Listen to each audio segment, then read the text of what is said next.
손흥민보다 케인이 더 좋다고? 손흥민의 친구 데 브라위너가 브록에 한마디로 케인을 추켜 세웠던 영국 언론을 당황시킨 상황. 2022-2023 잉글리시 프리미어리그 EPL가 대단원의 막을 내렸다. 맨체스터 시티가 리그 우승을 차지했고 토트넘은 8위에 그쳤다. 지난 시즌 리그 4위로 챔피언스리그에 나섰던 토트넘은 리그 4위를 유지했던 안토니오 콘테 감독을 항명했다는 이유로 시즌 중 사실상 경질하는 등 내분을 겪은 끝에 다음 시즌 챔피언스리그 능가형 유로파리그와 콘퍼런스리그에도 나가지 못하는 수모를 당했다. 유럽 대항전에서 완전히 소외됐다. 국내 컵 대회에서나 우승을 노려야 하는 신세가 됐다. 지난 시즌 토트넘은 득점왕에 손흥민을 등극시켰다. 하지만 2022에서 2023 시즌에서는 해리 케인이 30골을 넣었는데도 득점왕에 오르지 못했다. 얼링 홀란, 맨시티, 이 36골로 골든부츠 주인공이 됐다. 이에 토트넘 팬사이트 스포츠웹은 28일 현지 시간 홀란이 토트넘에서 뛰었다면 30득점은 어림도 없었을 것이라고 했다.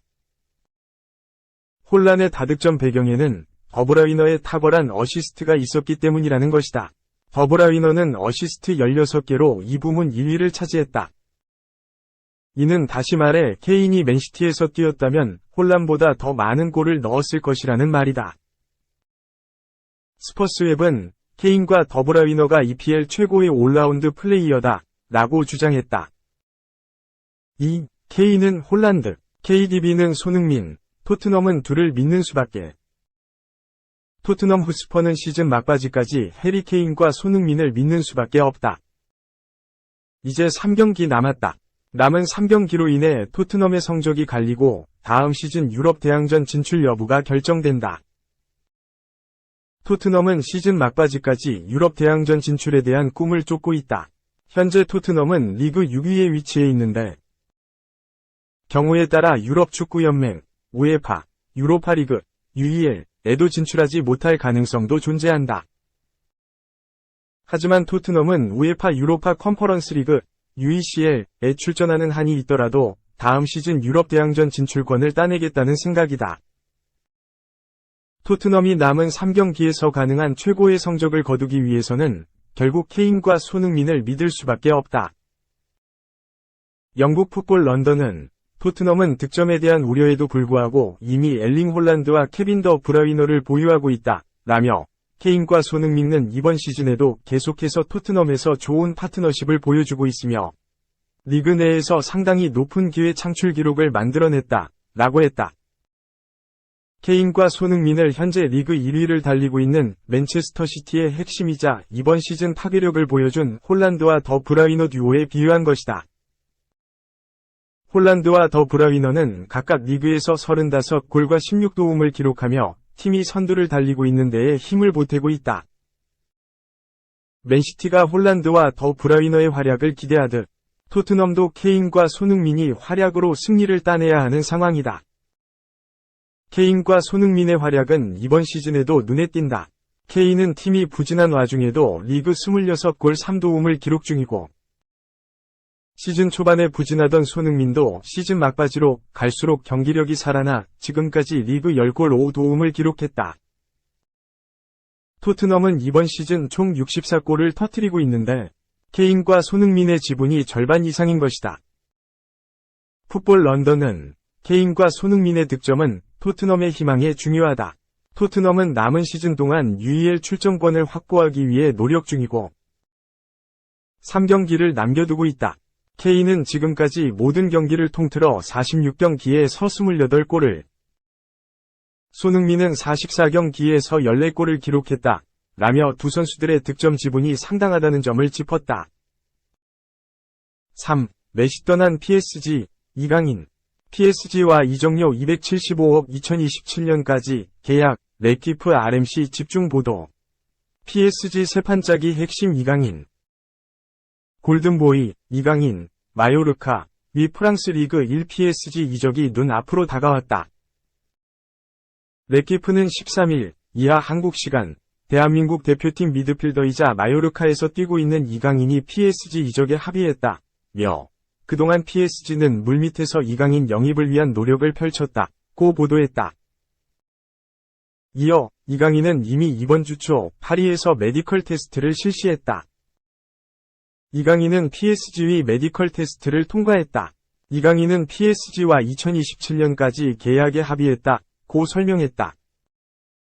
마르카 등 스페인 현지 매체는 13일 PSG는 이강인의 이적료로 2,200만 유로 303억 원을 제안했다고 보도했다.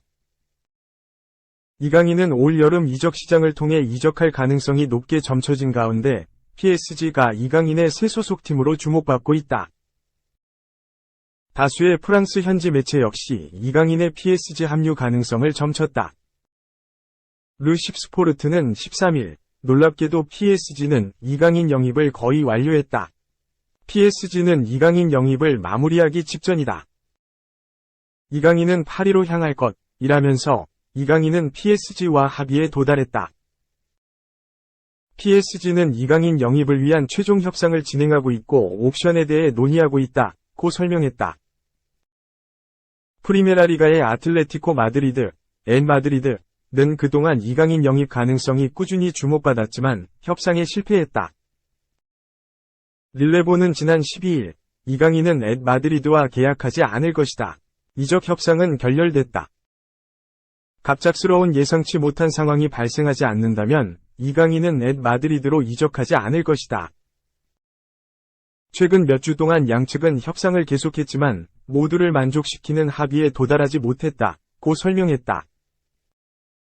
이강인은 지난 시즌 발군의 성과를 보였다. 마요르카에서 보낸 두 번째 시즌서 이강인은 6골 -6도움을 기록해다면서 최고의 퍼포먼스를 보였다.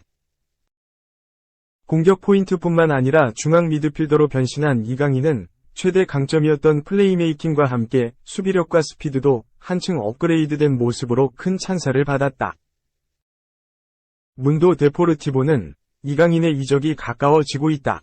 이강인의 바이아웃 조항은 성과에 따라 달라지고 있다. 지난해 1,700만 유로 235억 원이었지만 이제는 2,500만 유로 330억 원이 됐다고 보도했다.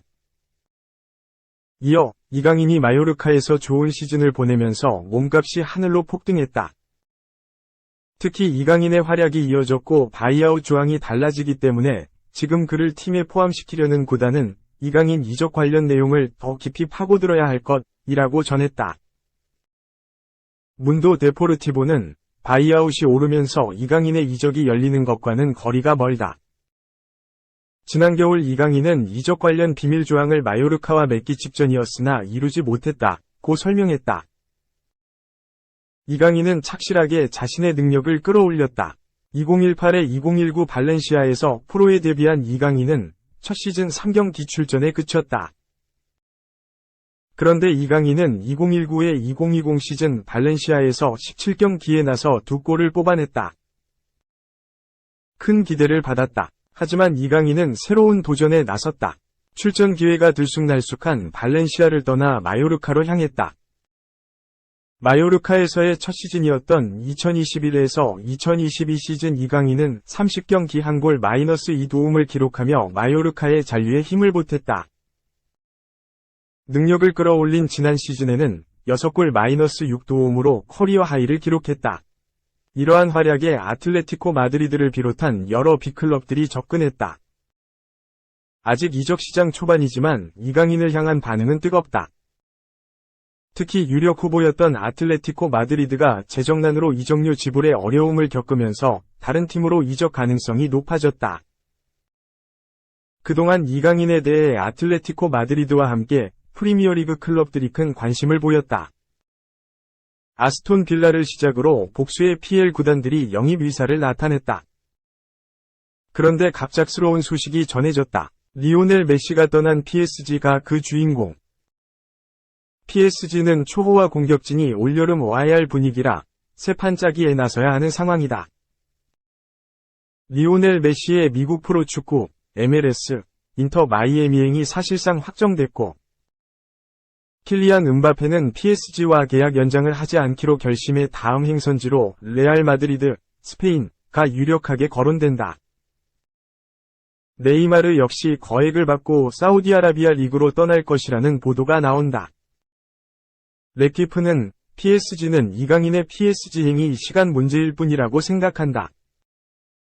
이강인의 이적료는 보너스를 포함해 2천만 유로, 275억 원을 받게 될 것이라고 설명했다. 한편 위르겐 클린스만 감독이 이끄는 대표팀 소집에 응한 이강인은 부산에서 오는 16일 열리는 페루와 평가전을 준비하고 있다. 4. PSG에 남겠다. 음바페. 잔류 선언. 하지만 PSG는 계약 연장 안 하면 판다. 킬리안 음바페는 잔류를 선언했지만 파리 생제르맹, PSG 위 입장은 변하지 않았다. 차기 발롱도르 후보 1순위다. 엘링 홀란드와 함께 메날두 시대를 이을 제목으로 평가받는다.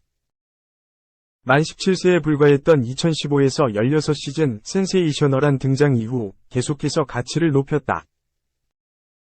만 18세였던 2016에서 17시즌 모나코의 주전으로 활약하며 리그에서만 15골 11어시스트를 기록했고 유럽 축구연맹, 우에파, 챔피언스리그, UCL에서도 6골을 넣었다. 특히 16강에서 펩 과르디올라가 이끄는 맨체스터 시티를 침몰시키며 전 세계 사람들에게 충격을 줬다. 이후 PSG로 향했다. 이적료는 무려 1억 8천만 유로, 약 2,478억 원. 하지만 전혀 아깝지 않았다. 이적 첫 해부터 주전으로 자리 잡은 그는 2022에서 23시즌까지 통산 260경기 212골 98어시스트를 기록하고 있다. 네이마르, 리오넬 메시가 있음에도 불구하고 PSG의 에이스로 불렸다. 당연히 이적설에서 자유롭지 못했다. 카림 벤제마의 대체자를 찾던 레알 마드리드가 그에게 접근했다. 가능성은 조금씩 높아졌다. 플로렌티노 페레스 회장은 적극적인 관심을 표했고 개인 합의까지 마쳤다는 말이 나왔다. 하지만 PSG에 잔류했다. 유럽 축구 이적 시장 전문가 파브리시오 로마노는 음바페가 PSG에 남기로 결정했다고 못 박았으며 곧이어 오피셜이 나왔다. 계약 기간은 3년, 기본 계약은 2년이었지만 1년 연장 옵션이 포함돼 있었다. 그러던 이번 여름 다시 한번 음바페의 이적설이 떠올랐다. 로마노는 13일 한국 시간 자신의 SNS를 통해 음바페는 구단에 2025년까지 계약을 연장하는 옵션을 발동시키지 않겠다는 의사를 전했다. 이는 음바페의 계약이 2024년 6월에 만료되는 것을 의미한다. PSG는 음바페를 이적료 없이 보내지 않겠다는 입장이다. 음바페는 새로운 계약을 맺지 않는 이상 매각될 수 있다. 라고 밝혔다. PSG는 분노했다. 나세르 알켈라이피 회장은 음바페가 계약을 연장하지 않는다면 이번 여름에 그를 팔겠다는 입장을 밝혔다. 이에 레알이 다시 한번 후보로 떠올랐고 현지 매체들은 음바페가 레알행을 추진한다고 전했다. 이런 상황에서 음바페가 직접 입을 열었다. 그는 자신의 SNS를 통해 레알 이적설에 대해 거짓말이다. 이전에 말한 대로 나는 PSG에서 행복하며 다음 시즌에도 PSG와 함께할 것이다. 라고 말했다. 그러나 음바페의 잔류 선언에도 불구하고 PSG의 입장은 변하지 않았다. 로마노에 따르면 PSG는 이번 여름 음바페가 계약 연장 옵션을 발동하지 않으면 매각하겠다는 입장을 바꾸지 않을 것이라고 밝혔다.